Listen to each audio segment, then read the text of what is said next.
In September 2008, the world was plunged into the worst financial crisis that it had seen in about 70 years.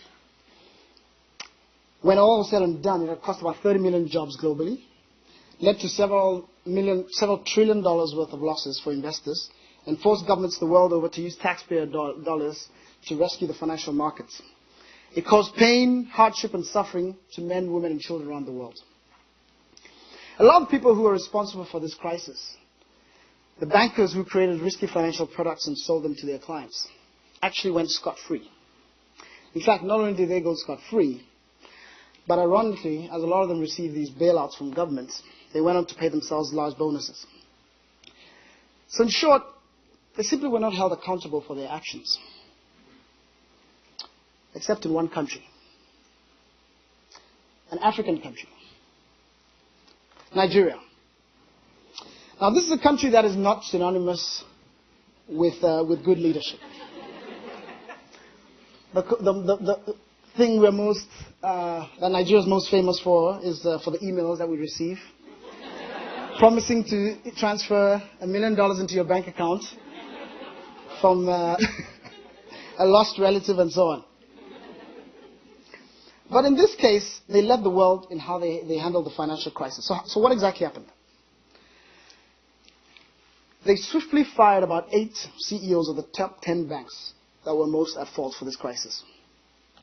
In one case, they even jailed one of the CEOs who had stolen about $1.5 billion from investors and depositors. The central bank published a list in the newspapers of the largest defaulters on bank loans, naming and shaming some of the most powerful business people in the country. And within months, several $billion of these loans had been repaid. They created the Asset Management Corporation of Nigeria to buy these risky assets and hold them until they had regained their value, and thereby allowing the government to recover some of the taxpayer dollars that had been used to bail out the banks. And they took several other innovative, courageous actions that were really leading edge. One man, Lamido Sanusi, the central bank governor of Nigeria, was single-handedly responsible for the exemplary manner in which this crisis was handled. Sanusi acted against extremely powerful interests, people who previously were considered untouchable in Nigeria. He named and shamed friends of the president. Even though he received death threats, he had the courage, the values, and the perseverance to hold them to account. Courage, values, and perseverance that his peer regulators and governments around the world did not have.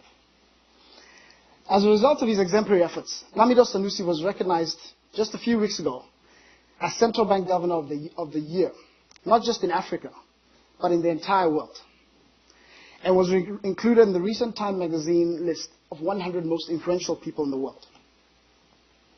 So there's Sanusi receiving his award in London as Global Central Bank Governor of the Year. Stories of exemplary leadership, like Sanusi's, are becoming more and more common across Africa. A new generation of leaders is emerging that is far more effective than previous generations were. And it is this improvement in leadership that I believe most explains the remarkable changes in Africa's fortunes that we're witnessing today. 20 years ago, the common picture of an African leader was of a military dictator who had been in power for 20 to 30 years. Democracy was the exception. Coup d'etats, cross-border conflicts, that was the norm. But things have changed. Conflict in Africa is now the exception. Over 70% of African countries have some form of democratic government in place. More and more leaders are behaving like Mr. Sanusi, and less are behaving like Mr. Mugabe. If you look at this map, it shows how countries were involved in conflict over the decades. On the left, you can see in 1970s almost all, the continent was covered in conflict. And you can see how that has changed over time to today where, yes, conflict still exists in Africa, but it is now the exception, not the rule. So one might say, well, of course, good leadership helps in driving development. What's the big deal about leadership in Africa? Because In Africa, the impact that one or two leaders can have is far more pronounced than in any other region in the world. Why do I say so? Because we lack solid institutions. And I use the term institutions to refer broadly to things like the judicial system, political freedom, the ease of doing business, the freedom of political representation, and so on. You see, the more established a nation's institutions are, the less a given leader can truly influence things. Let's take the USA, for example. A president, the so-called most powerful man in the world, cannot really enact a radical agenda, no matter how noble and nefarious his agenda is, because institutions like the Congress and the Senate are so powerful that they act as a counterweight to his or her intentions. We've never had a her in this country. And so this nation's leaders come and go. But your 200-year democracy, the Senate, the judiciary, the Federal Reserve System, your universities, are all strong institutions that cannot be tampered with.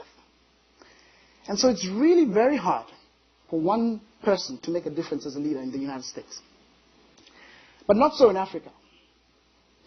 Just one good leader with the courage, good values, and perseverance can transform a nation in a relatively short period of time. But, unfortunately, one bad leader can also destroy a country overnight, as Robert Mugabe has shown when he wiped out 25 years of development in a relatively short period of time in Zimbabwe. So it is clear that until we develop strong institutions, Africa's future will depend more than anything else on the quality of its current and future leaders.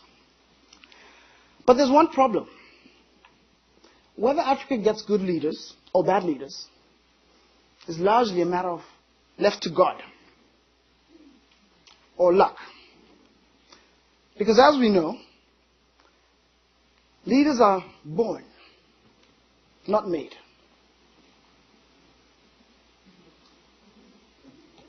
Or are they? Almost 8 years ago, 4 of us asked ourselves this question. Chris Bradford, sitting over there, Achaleke, and Peter Mombau, who unfortunately is not here with us today.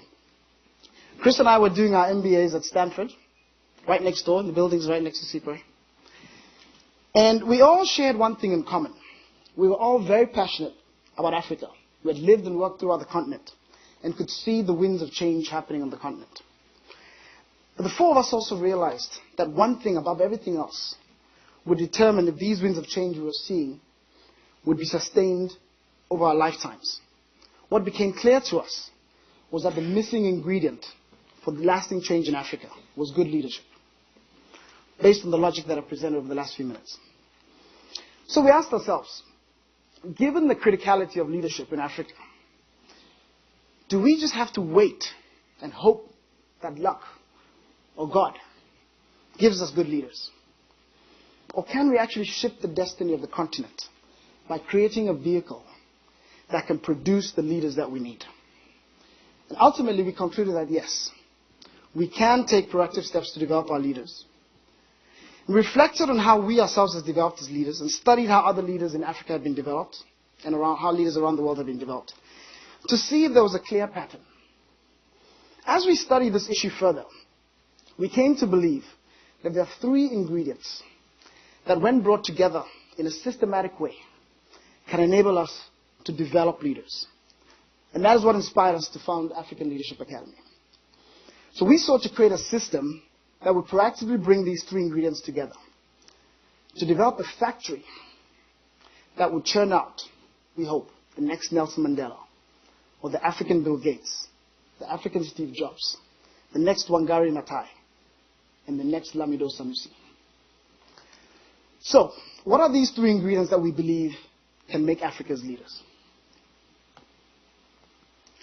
Our formula takes a little bit of talent, gives that talent practice, and plugs that talent into powerful networks.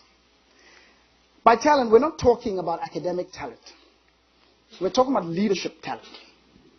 So we believe that behind every great leader, are some intrinsic qualities, and 4 in particular stand out to us. The first is passion. We believe that great leaders have something that they truly believe in, have a drive, and it drives them mad until they achieve what they're trying to do. Perseverance. The job of leading is extremely hard.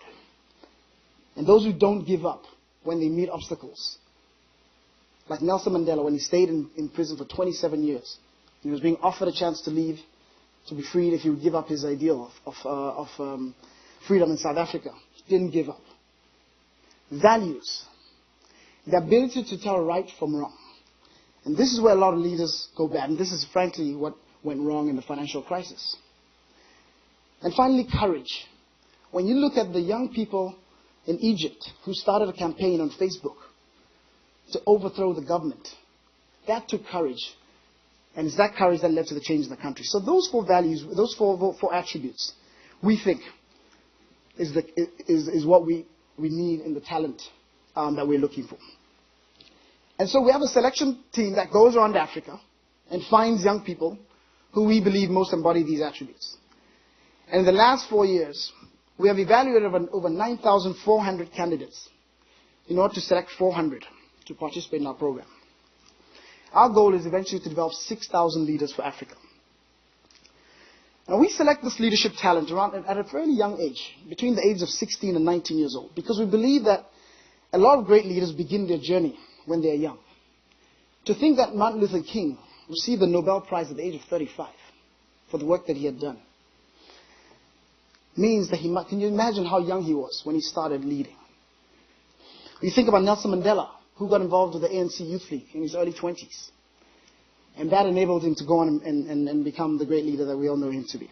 Bill Gates was 19 when he started Microsoft. Mark Zuckerberg, 17, when he started Facebook. So we find young Africans who have already done exceptional things like this that give us the good sense that they have the potential to transform Africa. The next thing we do is we give this talent an opportunity to practice their leadership further. Now, why practice? Because we believe that you can't learn how to lead through theory.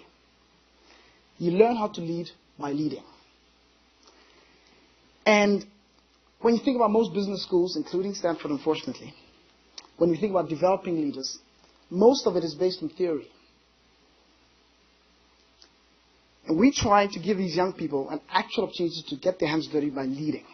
So we designed an environment where these young leaders get continual practice in their roles as future leaders for the continent. We do this initially by bringing them all together into a boarding school in South Africa, where they spend 2 years living together, preparing for college, and gaining hands-on leadership experience. One of the most powerful ways we do this is by requiring them all to either launch a business, or launch a social venture in the community, or to begin a prototype of what they hope will become their life's work. So what we're trying to do is to simulate the kinds of hands-on practice that Nelson Mandela got when he joined the ANC Youth League in his early 20s. Or what Michael Dell was doing when he started selling computers in his dorm room at the age of 19, that eventually led him to found Dell. And what Mark Zuckerberg was doing in his dorm room at Harvard. We try to do that at the academy.